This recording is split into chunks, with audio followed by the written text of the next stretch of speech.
Most marketers rely on guesswork, but with the right AI prompts, you can generate better campaigns, better copy, and a strategy that 99% of the competition just can't match. In this video, I'll give you the exact prompt templates that I use to solve real marketing challenges relating to targeting, conversion, content, and more.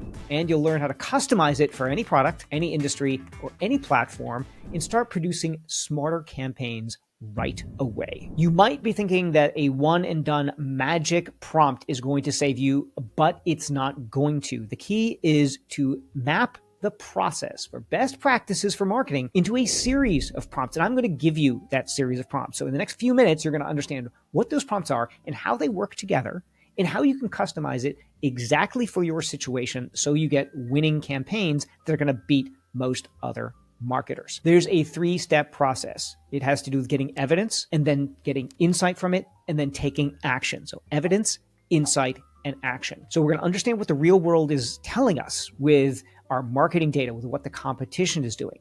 Then we're going to get insight. Why is it doing what it's doing? And then we're going to take action and build campaigns on that. And the reason why most of these prompts that you might see are failing at generating good copy is because it's not taking into account all 3 of these stages. Instead, it's saying, just generate this thing, or here's my customer avatar, generate this thing. But that's not taking into account this whole data loop and the insight piece to it, which is going to give you far better results. So you can get like kind of mediocre or bad results with one prompt, or you can use 3 and I'm going to give them to you and then you'll get far better results. The first piece is to get the information that is relevant and get it to the AI so it understands where it's going. It understands, it gets the data, and then with that data, it can build the insights. So the first thing that we need is that AI insight prompt, and it's on your screen here. You can get this and all the other prompts for free at ceoworkbench.com. But this is the market intelligence scraper. And you'll see here there's some placeholders, and I'm going to flip over in a second and give you one that's filled in so that you can picture exactly how it works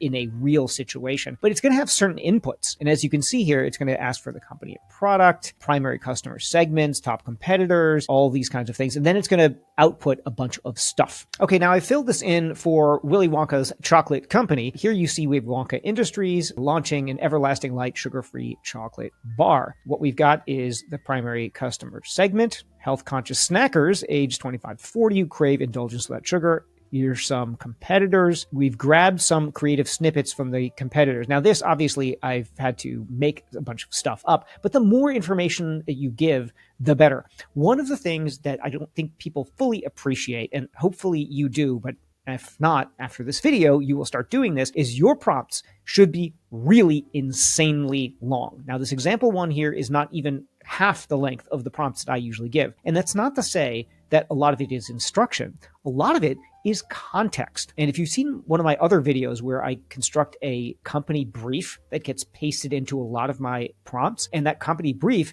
can be sometimes the equivalent of 6 pages long. Why is that important? Because the more context that you give the AI on who you are and what you're trying to accomplish, the better it's going to be at actually tuning this. And likewise, here we are, this market intelligence scraper. It's getting information, and the more information you give it about what's working in the world, what's out there in the world, and who the customers are, the better it's going to be able to scrape the right data and get insights. So this is a somewhat abbreviated one.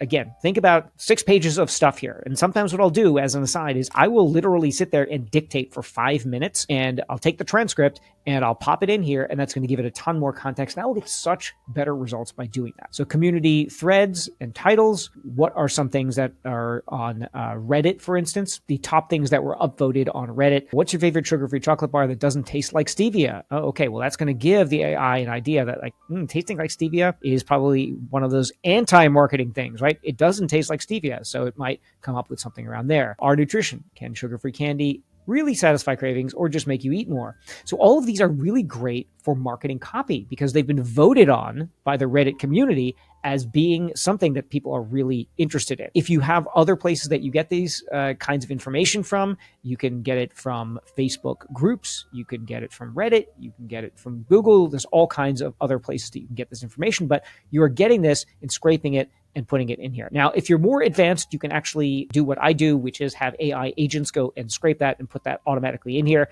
That's beyond the level of what we're going for in here, but just to note that you can automate that piece too. You don't have to do this homework manually. That can be automated too. If you go into the CEO Workbench, I will include trainings on that as I develop that more on the education side of the business. And then it's got a task here. So I'm just going to hit go. Now, a powerful prompt gives you better outputs, but it still needs to know who it's marketing to. That's where Atomize.ai comes in. It builds thousands of AI-generated customer proxies, a swarm of AIs, and each one has detailed psychographic profiles that match your exact audience. If you're selling B2B, selling B2C, your AI can generate messaging, strategy, and test it before you spend dollars. So hop on over to Atomize.ai and know before you spend. Okay, let's see what it came up with.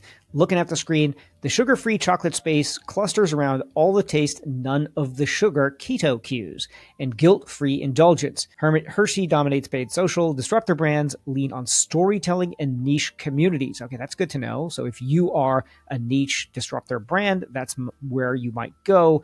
Fans still worry about the aftertaste. Okay, that's a really important insight here. And true satiety, like, am I satiated when I eat this thing? Well, hooks to dramatize zero added sugar shock pull the biggest numbers. Okay, well, this is pretty good market analysis here, right? We're really understanding what's out there. And then it made a big table of the various competitors, their core hook, the channels that they're advertising on, and their spend tier. Now, I will tell you that you have to check the work and not assume that it's correct. AIs are getting better and better. And as of now, they're pretty good. And especially here, I'm using ChatGPT 03. If you are using some of the freebie older models, they may actually just make stuff up. So make sure you're using one that's search enabled, that is a cutting edge, ideally a reasoning model. So GPT 03 is, as of the recording of this video, my favorite for this stuff, but there are plenty of other people who advocate for Gemini 2.5. I'm going to leave aside what the AI is because you might be watching this 6 months from now and you'll be laughing at 03 because you'll be at like 07 or something like that. But the principle is the same. I want you to take away from this that it doesn't matter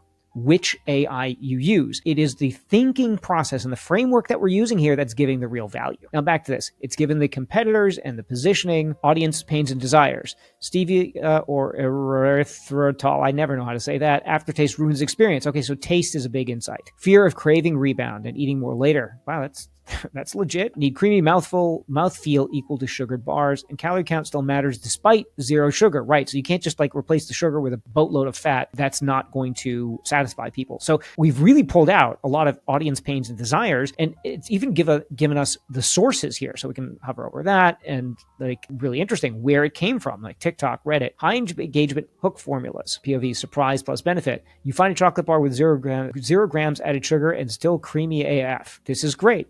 Okay, so we've now figured out, we've done the market research and we've done some initial analysis. So now let's figure out what is the next thing that we need to do. Remember, we're doing 3 steps. And the first is to get the data that we need. And the second is like, let's make some insights from that. So let's do that next. So this is the next of the 3 prompts. This is the marketing insight analyst. And so it's almost like you've got a specialist, a marketing team specialist. You've got somebody off doing market research, and then you've got an analyst really analyzing it. That's what this step is here. And again, all of these prompts can be found at CEO Workbench, so you don't need to be furiously typing them in. So now here's the one that's filled in with the Wonka example, so we can continue in the same chat getting the initial refinement. We've got our marketing insight analyst, and the inputs are company and product, and I've pasted in a whole bunch of stuff. Now, in the form of the prompt that I've given you on CEO Workbench, it's just got these placeholders. You've got all of the stuff from the business, and you'll just paste that in, and then raw data dump here, paste data harvest from the last step. So what I'm going to do here is I'm going to copy all of this and I'm going to put it in here. Now, why am I doing this? Why am I pasting entire last step into here when I just did it? It's because that's going to put everything in one prompt and it's not going to hallucinate as much. In other words, we can rely on it being much more accurate if I actually put this into the prompt, rather than just relying on the fact that it had it as the last message between us. I found that it's much better if you do this. So just a little copy and paste, and there you go. There it goes. It took 1 minute to do this analysis, which would have taken you your actual person hire forever. Okay, theme and share of voice, taste parity, same flavor, zero sugar, lifestyle upgrade. So it's saying what is the share of voice of each one of these messages, all right? The white space criteria, angle absence, matches the voice pains, and feasible within Wonka R&D. So in other words, where should we go with this? That's an area that isn't already saturated by the competitors, but will still be really desired by the audience. White space opportunity. So we're going to have totally different marketing, but it's still going to solve those same pain points. Use an angle, the pain solved, and the impact risk. So aftertaste-free indulgence is the angle. Creamy mouthfeel science. That's interesting. And, Wonka, the scientific mad scientist kind of thing going there. Satiety lock formula. That's interesting because in the Wonka story, they've got this gum that never loses its flavor. So satiety lock formula, that's kind of interesting. It's given me these gaps in the marketplace, which are really interesting, and I can start building a campaign around it. But should I build a campaign? No, I should have the AI build a campaign. So let's look at how I do that third step next. So I've gotten the data, I've processed it for insights, and now let's build a campaign. Okay, so now I've got the third prompt here. The growth campaign architect prompt is the one that's going to actually turn all of this into a campaign.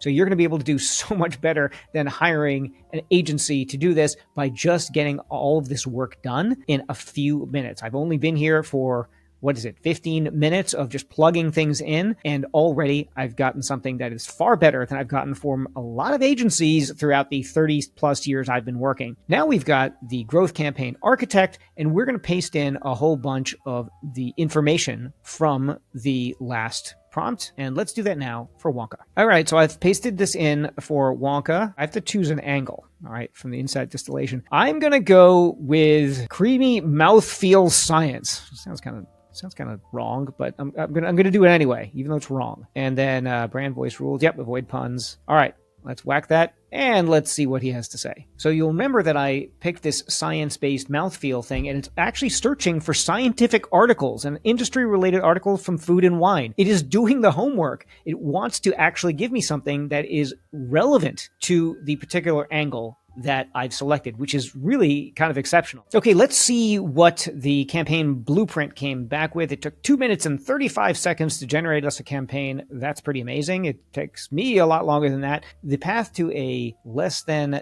$12 CAC is rapid-fire, science-backed smoothness story, proved on a low-cost TikTok and Instagram video, filtered fast, and then scaled to the broader meta mix. All right, so it's given us the target and the story and where to publish it, and then where to scale it. All right, texture matters most. Okay, 3-step test plan. Launch 3 UGC style TikTok and IG Reel variants featuring Silk Crystal demo. Silk Crystal, that's interesting. Budget is $5,000. And obviously, $5,000, you're looking at the, I can't spend $5,000. Well, that's because I gave it a budget parameters in one of the earlier prompts. I probably scrolled right by it, but in the company brief, it knows what the marketing budget is. And so this would be appropriate to you for your budget. Day 3 through 7, day 8 through 30, scaling, lookalike audiences, creative pack, the headline, smooth like classic Wonka without the sugar. That's not bad. Zero sugar, mouthfeel, indulge in silk-rich everlasting light. Everlasting light is the name of the product that Wonka is promoting. Again, that was in the earlier prompts. Yours would be whatever your prompt is. We rebuilt the cocoa crystal so every bite goes silky, not gritty. Okay, so that's pulling from that information that we got in the information gathering phase and then was highlighted in the insight phase. No sugar spike, no aftertaste, just pure Wonka smoothness. Pretty good. Visual concepts, macro bar break, slow motion creamy drip. This is pretty darn good. All right, channel and percentage of spends, go, no-go KPIs. So it's telling us when to decide if this is a good ad, it's not working, etc. It's giving us exactly what to look for, top risks. So we have a campaign blueprint. Now, obviously, this is super high level, and I might decide, you know what, I don't want to do TikTok. I'm not interested in TikTok. I didn't specify it cleanly enough in the last prompts when I gave it my company background. I can just type in here, I don't want to use TikTok. I want to use Instagram only. Rebuild this plan for me. So the interesting thing is you can do all these things and saying, oh, UGC ads. I don't want to have to do UGC ads.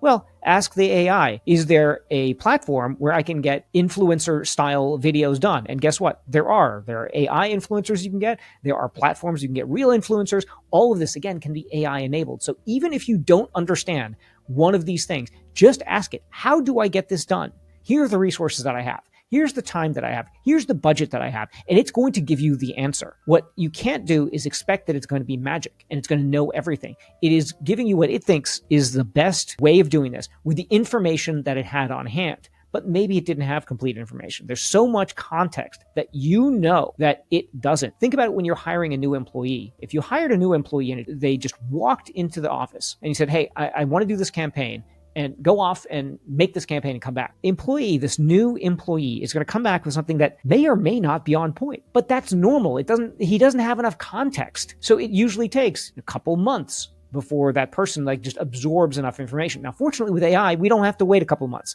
We can just say, hey, I don't like this. What's the best way to get this done? Or don't do this, or do more of this. And you can iterate super fast. You can see I've spent less than a half an hour on this entire process. And already I have a plan. Now, I might not like every aspect of the plan, but I can refine it. And I guarantee you within an hour, I'm going to have a plan that is better than most agencies that I could hire for this. All right, a few pitfalls to consider. First of all, vagueness. Vagueness kills. I think I've hammered this a bunch of times in this video, but you don't want to just say, give me this. There are so many people out there prompting with just this thin one prompt, give me a campaign for blank. That is not going to be successful. I've used a 3-step prompting method here to pull out the most information. And the more detailed you get, the better. Next, provide really specific competitor creative and upload the images if you can. Most LLMs that you're working with can analyze images. So if you upload the actual creative, the images, the text that your competitors are using, the AI is going to be able to analyze that and help you find the white space, the things that they aren't saying that could be really powerful and position you in a unique way. And lastly, know your metrics. You have to know why you're doing this. Instead of just doing a vague campaign, it's like, make this better. Instead, know what number you're going after, because that way the AI is going to be able to construct a campaign that drives success towards that metric. A campaign that's going for brand awareness is very different from one that's looking for opt-ins, which is very different from one that's looking for purchases. So these are 3 different things, and the AI doesn't really know unless you tell it. Remember that analogy that I gave you. It's a new employee. That new employee has to be told what's the company working towards. Remember, all of the prompts, all of the resources here are free on ceoworkbench.com. You've now got a set of prompts that gives you a serious edge in your marketing.